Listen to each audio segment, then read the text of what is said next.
D'accord. Et quand tu dis que tu étais dans le monde du secourisme avant et qu'après tu es passé au monde de la PNL, c'est-à-dire au moment où tu t'es formé, est-ce qu'il y a eu, est-ce que avant de rentrer dans ce monde du développement personnel, la PNL, etc., est-ce que tu avais essayé autre chose, hormis le fait d'aider Oui. les gens et d'exister? Est-ce que tu avais essayé d'autres choses pour canaliser ou pour aider les gens? Alors, oui, parce que d'abord, la PNL, je ne l'ai pas connue tout de suite, hein. Moi, Ouais, j'ai voilà. commencé à me former en 85-86, Mhm. d'accord? Je me suis lancé, alors j'ai eu 1 an et demi, 2 ans de formation, mais j'ai d'abord fait de la Gestalt, Hmm. en thérapie, donc la Gestalt thérapie. J'ai fait un qui est très axé sur les émotions, l'accueil, l'expression des émotions. Ouais. Euh, j'ai fait de la sophrologie, j'ai fait beaucoup de séminaires un peu bizarres, mais qui m'intéressaient parce qu'on travaille sur le soin. J'ai appris le massage. J'ai commencé un peu comme ça. Et puis D'accord. après, je suis tombé sur une vraie formation de formateur qui me préparait en fait à intervenir en entreprise. Donc ça s'appelait formation de formateur au développement des organisations en fait. Donc j'ai eu en fait 1 an et demi de formation à raison de, enfin, j'ai eu 6 semaines plus tous les mois on avait des week-ends. Enfin bref, c'était assez dense. Mhm. Et c'est après à la fin de ce cursus que j'ai commencé vraiment à comprendre ce qu'était que le métier. Donc j'ai fait une formation d'analyse transactionnelle complète et j'ai commencé mon activité de formateur pendant 2 ans. Et ce n'est qu'après les 2 ans que j'ai redécouvert la PNL. J'avais touché un petit peu au départ, Mhm. ça m'avait beaucoup séduit, mais pour tout te dire, bon, j'avais pas assez d'argent pour aller me former à l'époque. Et donc du coup, après 2 ans d'activité, comme ça me tenait toujours très très à cœur, j'ai décidé à Grenoble, parce que j'étais à Grenoble à l'époque, D'accord. de rassembler des personnes qui en avaient entendu et qui voulaient vraiment se former. J'ai monté un groupe, j'ai mis 1 an pour faire ça, et j'ai fait venir Alain Quérol, qui était un de pour moi, mes grands mentors dans le domaine. Et du coup, en mettant en place le séminaire, eh bien, j'ai profité, bien sûr, non seulement de ce mentor, mais qui était aussi un formateur, et du coup, qui travaillait pour l'organisation qui était la mienne à l'époque. Et puis, voilà, on a renouvelé ça chaque année. Et donc, du coup, d'une activité à 100% dans les entreprises, il y a eu un peu un transfert en biseau Mhm. euh, vers des activités beaucoup plus orientées sur ce qu'on appelle l'intra, c'est-à-dire ce sont des gens qui arrivent de partout. D'accord. Et on a eu entre quatre, puisque j'ai commencé la PNL en 90-91 à Mhm. Grenoble. Ce n'est qu'en 95 que j'ai vraiment fait le choix de mettre toute l'énergie sur le développement de l'école de PNL à l'époque. On s'est développé dans une dizaine de villes en France. C'était un gros développement. Il faut savoir qu'en 2000, en 1996-97, je me souviens, Mhm. c'était au tout début du coaching, c'est la première fois qu'on en parlait. Ouais, ouais. Je vois, avec la PNL, on devait faire 1,7 million de francs déjà à l'époque, donc c'était pas mal. D'accord. Voilà. Donc j'avais Ok. un gros volume d'activité, je gagnais pas beaucoup d'argent parce que j'en redonnais beaucoup, mais du coup ça a été, voilà, ces premières années avec cette collaboration avec Alain Quérol, ça a été pour moi évidemment une accélération extrêmement importante. Parce que faut savoir une chose pour bien marquer Mhm. l'avant et après PNL. L'avant PNL, on était beaucoup, enfin pour moi, dans du travail d'accueil des émotions. Dès qu'on avait un problème, en fait, on revenait dans le passé pour aller voir ce qui s'était passé dans le passé, en fait, en gros. D'accord. Ce qui était d'ailleurs, ce qui a sa place hein, dans la thérapie, je voudrais surtout pas dévaloriser ça. Mhm. Mais ce que je crois aujourd'hui, enfin ce que j'ai découvert à l'époque, pardon, après je reviendrai sur ce que je crois aujourd'hui, mais ce que j'ai découvert à l'époque, c'est qu'avec la PNL, il y a eu pour moi une accélération fantastique parce qu'on m'a plus parlé des problèmes du passé.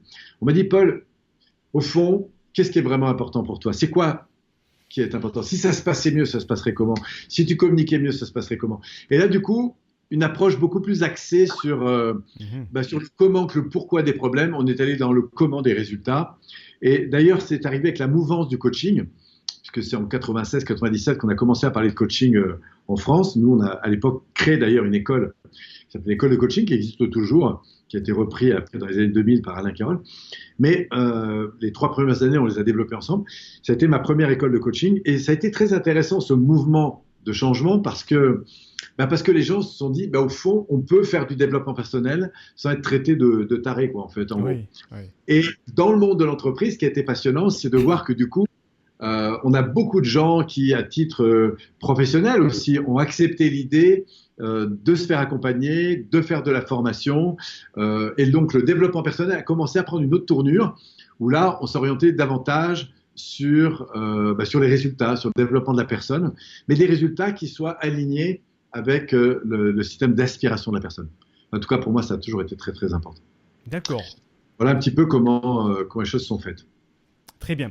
Alors, avec cette formation que tu as suivie, puisqu'on peut dire que tu as quand même un grand bagage avec toutes ces formations assez éclectiques, qu'est-ce que ça t'a permis d'obtenir à titre personnel et aussi le résultat concret sur les gens que tu accompagnais sous les deux angles, on va dire? D'abord, une bien meilleure compréhension. Alors, le fait que j'ai été dans pas mal d'approches, alors Ouais. les grandes approches fondamentales ont été la gestalt, l'analyse fractionnelle, la PNL, la systémie, la sophrologie, mais que j'ai beaucoup retrouvé après dans la PNL, Mhm. et puis beaucoup d'autres approches qui étaient centrées sur le corps, sur l'énergie, même si j'en ai fait moi après, mais ça m'a quand même ouvert à une grande sensibilité particulière, les Mhm. soins énergétiques, tout ça. Donc, je suis passé par là et je pense que c'est des dimensions qui vont revenir de plus en plus.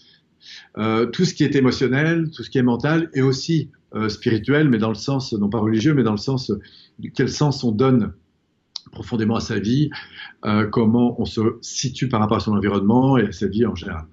Et alors, dans toutes ces approches, c'est vrai que la PNL m'a plu, mais moi, ce qui m'intéresse, c'est le développement humain.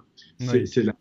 C'est le potentiel humain. Et donc, ce qui a été important pour moi, c'est du coup j'allais dire, de me libérer de pas mal de choses, parce que j'avais beaucoup de boulets du passé, de Mhm. grandir peut-être aussi dans ma façon de me percevoir, de me comprendre, de percevoir les autres, de percevoir le monde, de sortir complètement de ces postures de compétition dans lesquelles j'étais beaucoup, et Oui. rentrer beaucoup plus dans cette idée que c'est ensemble qu'on grandit, et que vive la différence, et que voilà.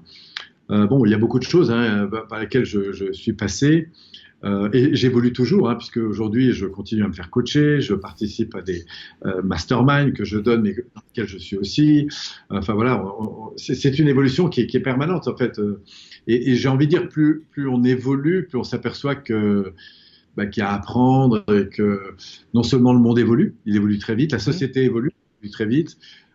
Même s'il y a des grands fondamentaux, des grands principes qui restent là, moi, je suis émerveillé de voir à quel point, que ce soit dans le coaching, dans la formation, dans les métiers de l'accompagnement, comment les choses évoluent, quoi. Et je suis aussi très inspiré de beaucoup de gens que j'ai formés et qui aujourd'hui ont des développements assez importants. Je pense à des gens comme David Laroche, je parle de lui parce qu'il est connu, Oui. mais il y a Oui. comme ça, je pourrais citer une centaine de personnes qui aujourd'hui vivent très très largement et très bien du monde de l'accompagnement. Et je suis émerveillé de voir aussi comment toutes ces personnes évoluent. Et il m'arrive même de temps en temps d'aller faire des séminaires avec des gens que j'ai formés Mhm. et de continuer à apprendre. Et c'est ça que je trouve de chouette, en fait. Et peut-être que ma plus grande transformation, c'est peut-être celle-là, c'est de faire de toute situation une situation d'apprentissage.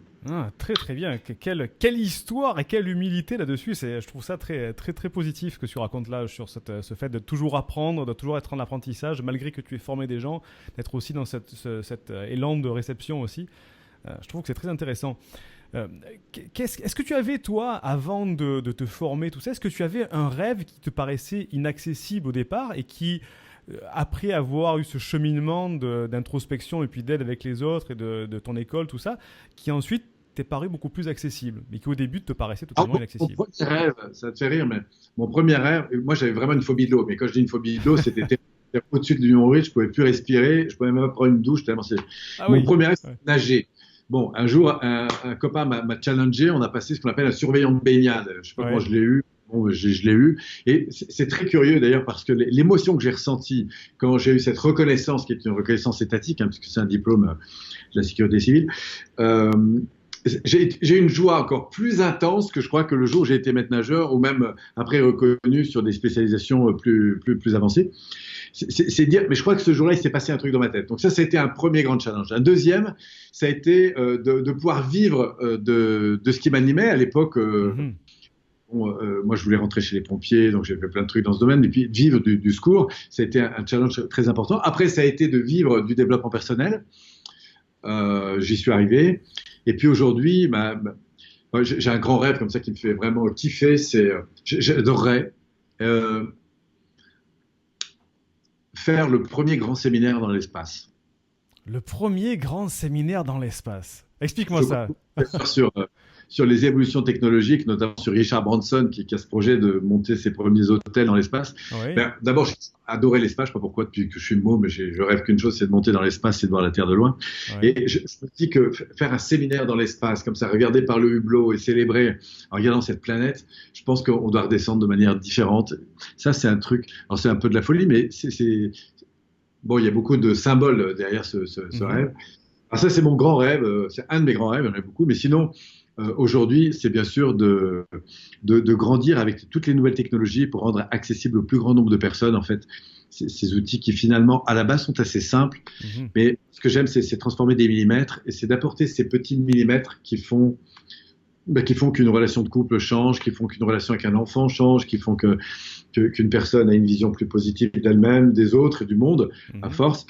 Ce qui m'intéresse, c'est d'apporter aux gens et au plus grand nombre, notamment par le biais d'Internet, mais aussi par le biais des formations. Ça, on le continuera toujours parce que c'est là que je vis les moments les plus intenses, en fait, dans ma partie métier.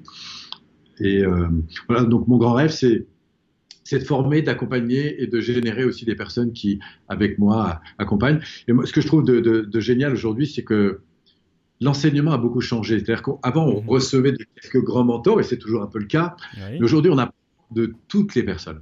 C'est-à-dire que on peut former des gens. Moi, je vois, par exemple, j'anime des masterminds, tout comme j'en fais partie. Un mastermind, c'est un groupe dans lequel des gens avancent ensemble et sont très engagés collectivement. Et c'est très intéressant de voir qu'on peut transmettre des choses à des personnes. Et puis, 15 jours après, ils ont pris un point, ils l'ont développé sur Internet et ils reviennent. Et c'est eux qui apprennent, qui me rapprennent en fait comment aller plus loin avec ça. Et c'est ça que je trouve intéressant, c'est qu'aujourd'hui, on est dans un univers d'information et de formation multidimension en fait. Et on apprend des enfants, on apprend de ses voisins, on apprend du type qui fait la manche dans le métro, on apprend. Et c'est ça que je trouve, pour moi, de plus géant, c'est d'entrer dans cette dimension, d'être un peu comme un enfant ou un poussin qui sort de son œuf tous les jours et de se dire waouh, qu'est-ce que je vais encore apprendre aujourd'hui. Ah, je te rejoins tout à fait là-dessus, cette vision de l'apprentissage qui aujourd'hui est extraordinaire, et on a à la fois ce côté apprendre et après reprendre en retour. C'est vrai que c'est hyper enrichissant comme fonctionnement. On a parlé beaucoup de toi, on a parlé de ta vie, comme ça on sait qui tu es, d'où tu viens, quelles sont tes aspirations, et on sait que tu veux faire le premier séminaire dans l'espace, et moi ça j'adore. J'adore parce qu'en général c'est le genre de projet, quand on dit mais il est fou, ben, c'est ce genre de projets qui sont toujours intéressants parce que c'est tellement extraordinaire qu'il y a quelque chose le projet se porte en lui-même. Ça nous paraît extraordinaire aujourd'hui, mais je pense que d'ici 20 ans... Ah oui, je suis entièrement d'accord avec toi. On passera le week-end dans l'espace comme on va à Venise. Enfin bref. Là, j'avoue que je serai le premier à prendre le ticket si je peux. Parlons un petit peu plus du développement personnel. Enfin, je parle développement personnel et tout ce qui s'y rattache, c'est-à-dire la PNL, le Gestalt, tout ce qui tourne autour de ça. Et pour que les gens puissent mieux identifier, ceux qui vont nous écouter, puissent mieux identifier ce que c'est, comment ça fonctionne, quels sont les obstacles les plus fréquents que tu rencontres auprès des gens qui veulent se former mais qui ne sont pas encore prêts à passer le pas, qui se disent, je donne un exemple parmi tant d'autres, je suis entrepreneur, moi c'est des chiffres, c'est du retour sur investissement, la PNL c'est assez perché, j'en ai pas besoin. Est-ce que tu rencontres des obstacles comme ça auprès des personnes que tu suis, ou d'autres obstacles, et comment on pourrait y répondre ? Merci d'avoir regardé cette vidéo. Je vous rappelle à nouveau qu'avant de se quitter, vous êtes libre de recevoir en cadeau de bienvenue une séance de coaching vidéo offerte et mon nouveau livre qui s'appelle « Les 10 règles de la réussite pour libérer votre potentiel d'entrepreneur ». Il vous suffit de cliquer sur le i comme info dans la vidéo ou sur le lien dans la description, et je vous dis à très vite pour la prochaine vidéo. N'oubliez pas de liker la vidéo ou pas, de laisser un petit commentaire parce que oui, je les lis tous, et aussi de partager la vidéo à une personne qui pourrait en avoir besoin. Et je vous dis à très bientôt sur une prochaine vidéo que vous pouvez dès à présent regarder sur cette chaîne YouTube. À très vite.